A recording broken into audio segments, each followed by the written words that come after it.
It was the world's shortest comment on one of the shortest videos that led to this. Enjoy. The best way for running totals in Excel. So it's possible on my channel you've seen these new shorts that I'm doing, the Bing shorts. Trying to fill about 100,000 Bing content gaps. These videos are all easy, quick, short, and I upload them without checking the box to notify subscribers because I don't want to annoy you, the people who are looking for something more interesting. But yesterday I got a comment on one of these shorts from Carlo in Italy with a pretty wild running total formula. No explanation or anything. I was looking at that. I was like, wow, that is crazy. How is that working? I've never seen an index function inside of the running total. So I came back and created a nice little run of numbers here and the running total. There's the formula text. And as I copy this down and we take a look at those formulas, what's happening here is the D5 to D13, of course, is locked and the 1 is locked. And the thing that's changing is what we're summing down to.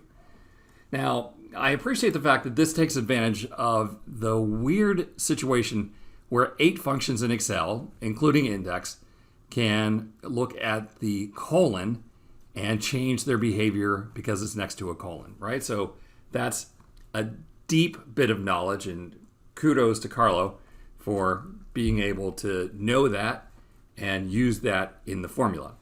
But then when I realized that the whole point of the index D5 to D13, 1 is just to point to D5, I commented back to Carlo, I said, couldn't we just do this, the sum of the index of D5, 1 to D5?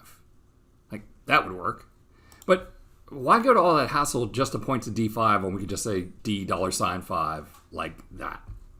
Okay, so now that brings up the discussion of which one of these is really the best way to do a running total. And I'm going to go back to what I call the Bill Kindergarten method. This is what I actually used probably for 12 years while I was working in accounting. My first formula would be equal D5, and then after that, equal up plus left. So the number above me plus the number to the left of me, double click to copy that down. The thing that always bothered me here is that I had 2 different formulas, and that's just terrible having 2 different formulas. The reason I had to have 2 different formulas is had this been the number to the left of me plus the number above me, I would get value errors all the way down. So, I just had to accept the fact it was going to be 2 different formulas. But then I met Zach Barisi. Zach has this great little fact that the sum ignores any text cells. So here we're taking the equal sum of the number above us and the number to the left of us. That works in the first row. Double click to copy it down. And, we're good to go. It's easy to explain. The number above plus the number to the left in a sum function, and it will calculate. But it still didn't feel very sophisticated. So I'm going to call this the Mr. Excel way. I did this so that way I could feel like I was really good at Excel. It was a little bit of fanciness and a little bit of geekiness. So type equal sum, open paren. I'm going to type D5 and press F4 2 times to lock down just the row, colon, D5, close paren. But the big problem here is if I was showing this formula to one of my coworkers, someone who was new to Excel, it sure is hard to explain why we have the single $5.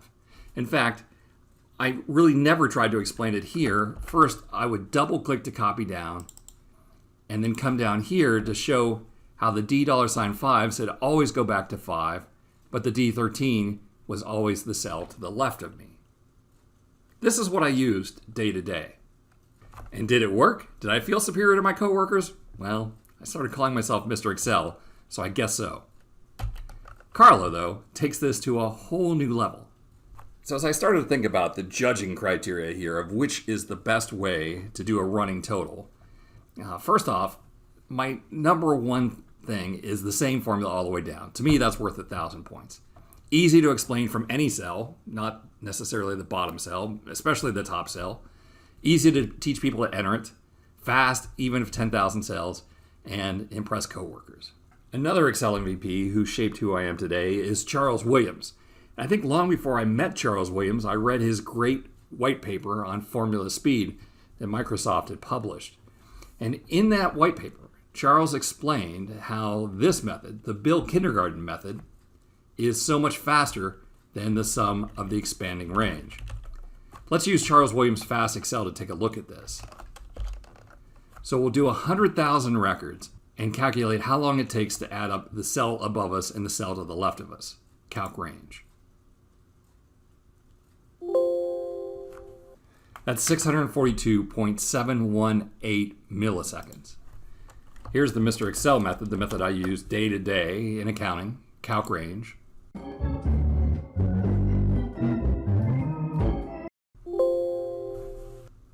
Wow, 26,392. And I suspect Carlo will be similar.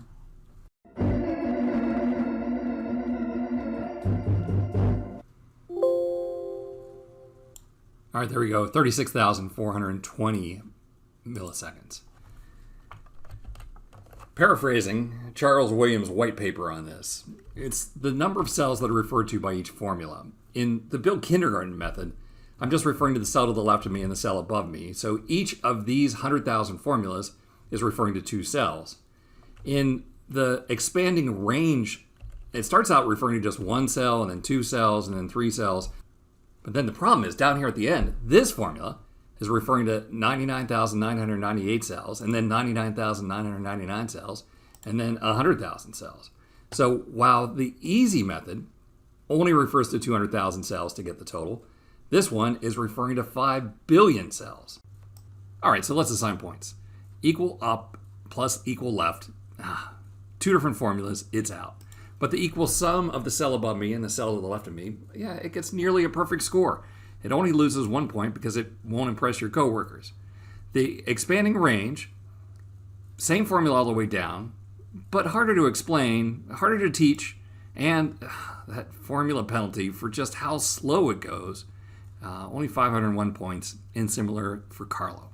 I'm interested to hear how you use running totals, particularly when you have to teach your coworkers how to use running totals. Let me know down in the YouTube comments below. Well, hey, I want to thank Carlo for that very intriguing formula, and I want to thank you for stopping by.